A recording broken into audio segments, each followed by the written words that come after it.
Isang masayang pagbati po sa lahat ng mga nakaantabay at sumusubaybay sa programang ito ng Iglesia ni Cristo, tunay na defenders of the faith.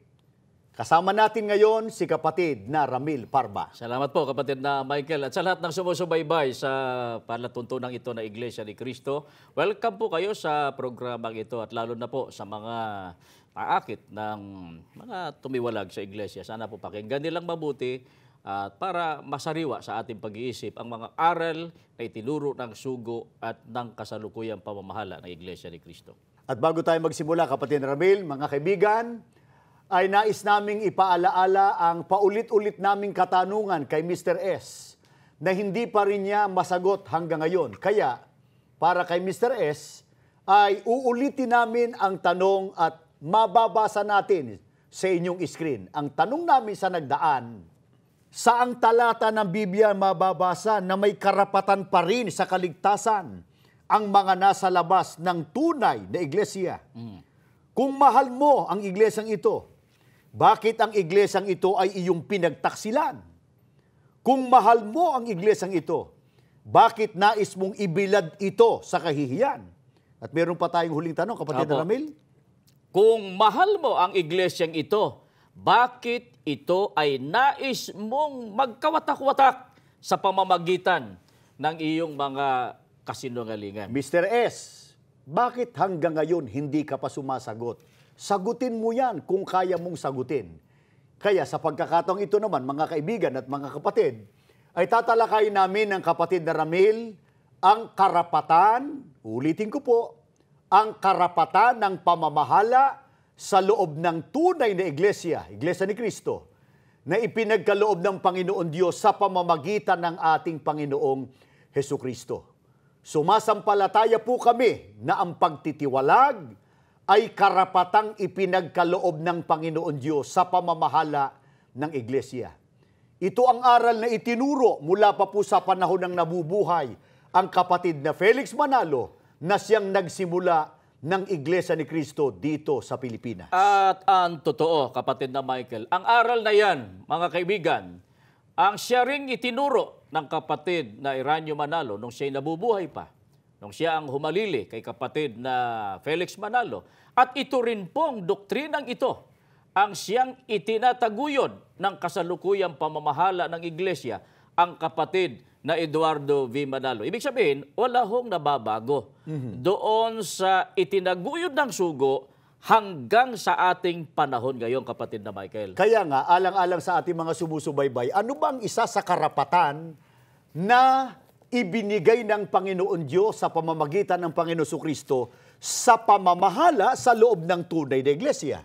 Balikan po natin at alam po natin, kapatid na Michael, alam din ito ng mga ng grupo, nung kabila, no, na ating sinasagot. Sasariwain lang po natin. Itong sinasabi sa aklat ng Mateo 18 at 18, itong pahayag ng ating Panginoong Jesucristo. Katotohanang sinasabi ko sa inyo na ang lahat ng mga bagay na inyong talian sa lupa ay tatalian sa langit, at ang lahat ng mga bagay na inyong kalagan sa lupa ay kakalagan sa langit. Ito po ay alam din ng mga itiniwalag sa loob ng Iglesia ni Cristo. Maliwanag po ang karapatan. Ang karapatan ibinigay sa namamahala. Ano po yung karapatan yon? Sabi ng ating Panginoong Jesucristo sa mga apostol na namahala at siyempre sa namamahala sa tunay na Iglesia, ang sabi niya, ang lahat ng bagay na inyong talian sa lupa ay tatalian sa langit. At pagka kinalagan sa lupa, saan din kinakalagan? Ang lahat ng mga bagay na inyong kalagan sa lupa ay kakalagan sa langit. Paliwanag ko yan. Kung itanong nila sa atin, alin ang tinutukoy na pagkakalagyan ayon din sa Biblia? Ang sagot dito po sa unang Korinto 5, talatang 13. Ang mga nasa loob ng iglesia ang dapat ninyong hatulan, hindi ba? Ganito ang sabi ng kasulatan, itiwalag ninyo ang masamang kasamahan ninyo. Ang kahulugan nung sinabing ang inyong kakalagan sa lupa, kakalagan sa langit. Yun po yung kapangyarihan o karapatan ng pamamahala ng pagtitiwalag. Pagka inalis na o hindi nakaanib sa iglesia, yung ba lihitimong kaanib pa sa iglesia, kapatid na Hindi, Ramil? siyempre po. Pag inalis, siyempre, hindi na lihitimong kaanib. Kaya lahat ng mga natiwalag, hindi na po lihitimong kaanib sa Iglesia ni At Cristo. naalala ko lang, kapatid na Ramil, sa bagay, binasa na namin ito ni kapatid na Bobby sa mga nagdaan, ayon sa Panginoon Kristo, gaano kasama pagka hindi na natiling kaanib sa iglesia, sa ano sila inihalin tulad ng Panginoon Kristo? Alam din po ito ng mga natiwalag eh. Pakinggan nga ho natin at para po masariwang muli sa kanila. Ito po sabi, kung ang sino man ay hindi manatili sa akin, ay siya'y matatapong katulad ng sanga at matutuyo at mga titipunin at mga ihahagis sa apoy at mga susunog. Teka, kapatid na Ramil, naalala ko yung talatang yan. Alam din yan ng isang batang iglesia ni Kristo na utal-utal. Ano ho sabi? Eto, pakinggan po natin siya. Kung sino man ay hindi mga titiyatin ay tiyay matatapon datuyad ng tanga at matutuyo at mga titipunin at mga iadit tapoy at mga tutunduno. Oh, narinig mo ba yan? Mittel Tampton. Sabi ng bata, kapag hindi raw nanatili, katulad yun ng tanga, ihahagit taapoy at matutunog, kapatid na Ramil. Ang ibig lang po sabihin, hindi maliligtas. Hindi maliligtas. Pero, kapatid na Ramil, alang-alang sa lahat ng ating mga sumusubaybay, ano ang pangangatwiran ni Mr. S para i-justify yung kanyang pagkakatiwalag o pagkakaalis sa iglesia? Mabuti, pakinggan muna natin para masabi nilang hindi tayo nagpaparata. Ito, pakinggan natin. Ang sabi ng Diyos, yung masama, ihihiwalay sa lupain. Alam niyo, ang iglesia, lupain eh. Bukirin ng Panginoong Diyos. Tayo, inihiwalay nila. Pero hindi ang Diyos ang naghiwalay sa atin. Kapatid na Ramil, baka naman matisod at magdamdam naman sa atin itong si Mr. S. Ayaw ko naman sabihin, itong pahayag niya, nagkaroon ba siya ng amnesia o napuno ng hangin ng ulo niya kaya nawala ng laman? Ang sabi ni Mr. S, Tayo, inihiwalay nila. Pero hindi ang Diyos ang naghiwalay sa atin. Tayo, inihiwalay nila. Pero hindi ang Diyos ang naghiwalay sa atin. Parang pahayag ng lasing. ang lumilitaw ngayon, sila itiniwalag lang ng pamamahala, hindi sila itiniwalag ng Diyos. Ano naman ang batayan nila? Wala silang talatang mababasa mula sa Biblia na sila itiniwalag lang ng pamamahala sa iglesia sa lupa, hindi tagos hanggang sa langit.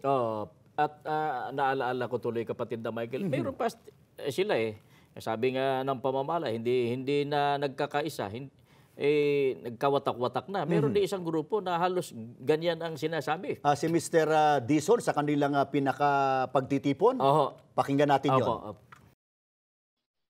Well, we received our right to worship when we were what? Baptized, right? When we got baptized, we're under the headship of Christ. We have been purchased by His blood that brings us near the Father, and God has given us the right to worship Him, with or without a TP. Okay? Number two, we were expelled from the house of worship, but not from the body of Christ. That's why it's still our... Ayon naman sa pahayag ng grupo ni Dison at sa kanina kayabyab, yun daw karapatan nila sa pagsamba at paglilingkod, kapatid na Ramil, tinanggap nila nang sila bautismuhan sa iglesyang ito, sapagkat ang iglesyang ito raw ang tinubos ng dugo ng Panginoon Kristo. Reaksyon natin doon. Nag-iisip ako, kapatid na Michael, nung sila ba'y binautismuhan at tinanggap sila sa iglesia ni Kristo, hindi ba galing sa pamamahala, may nagturo sa kanila, may nagdoktrina sa kanila, at may nagpatibay sa kanilang pagiging kaanib sa iglesia, at yan ang tagapamahalang pangkalahatan ng iglesia. Sila ba ngayon iglesia ni Kristo pa o nasa labas na? Nasa labas na po, sapagkat maliwanag nga, aminado naman, we were expelled. No? Aminado sila itiniwalag Yun yung ibig sabihin ng expulsion. Itinawalag, inalis. Ang sabi nila, kapatid na Ramil, sila raw itiniwalag lang sa pagsamba, pero hindi raw sila tiwalag o hiwalay sa katawan o sa iglesia ng Panginoon Kristo. Mahinasyon lang yun eh.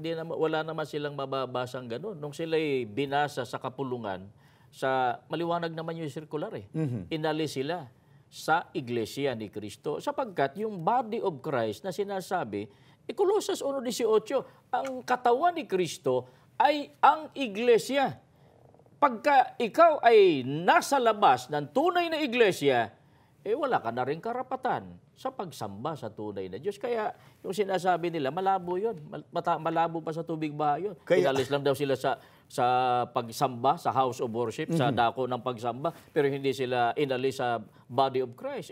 Bantayan mo? Opinion. At isa pa, mabuti iparinig natin sa kanila. Nung nabubuhay pa mismo ang kapatid na Eranio Manalo, na tagapamahalang pangkalahatan dati sa iglesia, ano ang kanyang pagtuturo ng kapatid na Eranio Manalo tungkol sa kahalagahan ng pagkakatala sa loob ng iglesia? At ito mga tanong, saan daw po ang unang aksyon ng pagkakalag o pagtitiwalag? Ikalawa, kapag hindi nakatala sa talaan ng iglesia, nakatala pa ba sa langit? At ikatlo, sino raw ang nagpapatibay ng pagtatala o pagtitiwalag sa loob ng iglesia? Ito ho, pakinggan natin mga kababayan. Kita nyo, sabi ni Kristo, ang lahat ng inyong talian sa lupa, tatalian sa langit. Ang unang aksyon sa lupa, ang pagpapatibay sa langit. Ang lahat ng wika ng inyong kalagaan o itiwalag sa lupa ay kakalagaan sa langit. Kaya pag hindi kayo nakatala sa talaan ng iglesia, ay hindi rin kayo nakatala sa talaan sa langit, sapagkat pinagtitibay ng Diyos ang kanyang pangangasiwa sa loob ng iglesia para ingatan at alagaan kung sino ang dapat maligtas.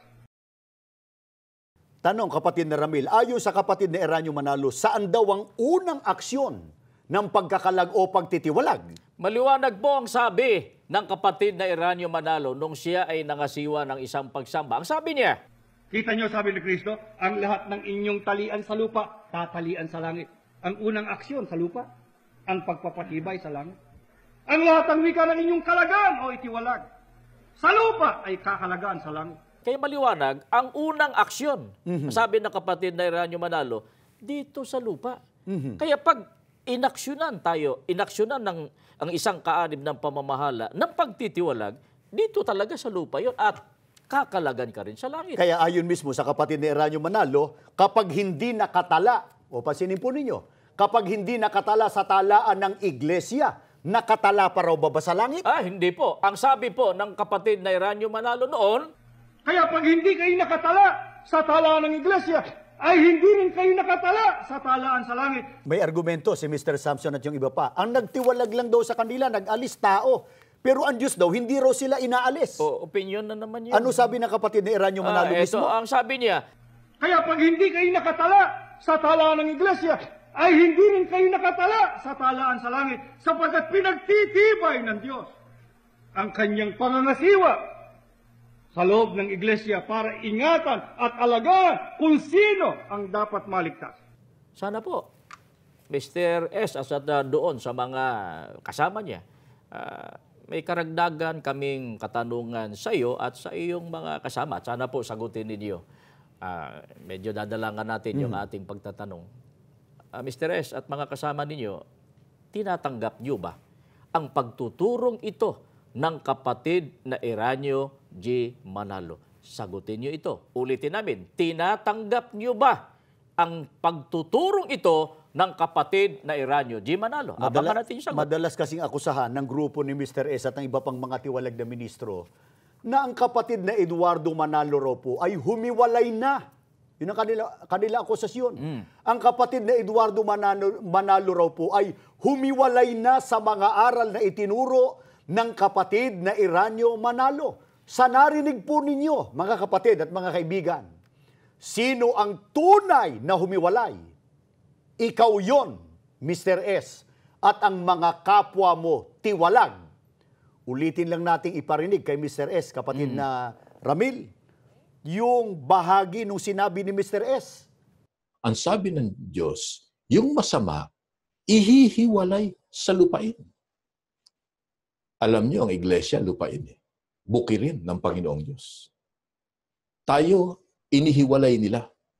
Pero hindi ang Diyos ang naghiwalay sa atin. Tayo, inihiwalay nila. Pero hindi ang Diyos ang naghiwalay sa atin. Ang liwaliwanag doon sa binasa eh. Ang sabi ng ating Panginoong Kristo doon sa Mateo 18:18. At ito'y alam din ninyo. Kita nyo, sabi ni Kristo, ang lahat ng inyong talian sa lupa, tatalian sa langit. Ang unang aksyon sa lupa, ang pagpapatibay sa langit. Ang lahat ng wika ng inyong kalagaan o itiwalag sa lupa ay kakalagaan sa langit. Kaya pag hindi kayo nakatala sa talaan ng iglesia, ay hindi rin kayo nakatala sa talaan sa langit, sapagkat pinagtitibay ng Diyos ang kanyang pangangasiwa sa loob ng iglesia para ingatan at alagaan kung sino ang dapat maligtas. Kung totoong mahal natin ang iglesia, mahal natin ang kapatid na Iranio Manalo, gaya ng sinasabi nating lahat, pakinggan natin yung panawagan niya at dinggin nating mabuti at unawaing mabuti pag nasa labas ng iglesia, hindi ho tayo magtatamo ng kaligtasan. Kaya masasabi natin sa lahat ng mga kapatid at maging sa mga nadaya ng grupo ng mga itiniwalag na ministro, mga kapatid, tayo ay sumasampalataya na kaya tayo nagkaroon ng kaugnayan sa Panginoon Diyos at karapatan sa paglilingkod sa Kanya sapagkat tayo po nakaugnay sa sugo sa mga huling araw na ito sa kapatid na Felix Manalo. Nang nagpahinga ang sugo, nalagot na ba ang ating kaugnayan sa Panginoon Diyos at sa Panginoong Kristo? Hindi po. Sapagkat may pamamahala na inilagay ang Panginoon Diyos sa buong iglesia. Ang kapatid na Eduardo Manalo, ang pakikipagkaisa o pakikisama natin sa pamamahala po ng iglesia, yun ang tunay na pakikipagkaisa natin sa Panginoon Diyos at sa ating Panginoon Kristo. Kaya may pahayag si Apostol Juan, kapatid na Ramil, doon sa unang Juan 1:3. Anong sabi niya? Ang sabi niya, kayo naman ay magkaroon ng pakikisama sa amin, oo, at tayo ay may pakikisama sa Ama at sa Kaniyang anak na si Jesucristo. Paliwanag, ang nagsalita rito, isa sa mga namahala sa unang iglesia. Ang sabi niya, para kayo magkaroon ng pakikisama sa amin. Hindi ko sinasabing para kayo magkaroon ng rebellion laban sa amin. Pakikisama sa amin, pamamahala. At meron tayong pakikisama sa Kaniyang anak at sa ating Panginoon Diyos. Kaya mga kapatid at sa lahat ng mga naabot ng programang ito, manatili tayo sa pakikipagkaisa sa pamamahala sa loob ng iglesia. Sa lahat ng aktibidad, gawain, sapagkat alam nating lahat na hindi po nasasayang ang lahat ng ating gawain at pagpapagal para sa Panginoon Diyos. Sana po, ang ganitong programa ay makatulong para lalong umunlad at yumabong ang ating pag-ibig at pagmamahal sa Panginoon Diyos, sa iglesia at sa pamamahalang nangunguna sa atin sa paglilingkod. Tayo po ay mananalangin.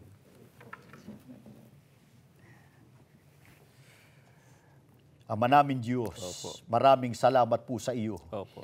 Hayag na hayag sa pamamagitan ng palatuntunang ito. Opo. Ang pag-ibig mo po sa buong iglesia Opo. para manatili kaming matatag na nang hahawak sa aming kahalalan. Opo. Mamalagi kaming nakikipagkaisa sa iyo, sa iyong bugtong na anak, Opo. at sa pamamahalang inilagay mo para manguna sa amin sa paglilingkod. Amen. Ingatan mo lagi ng kapatid na Eduardo Manalo, Opo. kasama ng kanilang mga pangunahing katulong, Opo. alang-alang po sa kaligtasan ng buong iglesia. Amen. Panginoong Kristo, nananalangin kami sa iyo. Opo. Dagdagan mo kami lagi ng matatag na pananampalataya. Opo. Kahabagan mo po ang mga nadaya. Tulungan mo silang makapagbalik loob Opo. para pakinabangan nila ang maraming puhunan Opo. sa paglilingkod sa loob ng iglesia. Amen. Aman Diyos, sinihiling namin sa iyo ang lahat Opo. sa pamamagitan po ng aming Panginoong Hesukristo. Amen. Amen.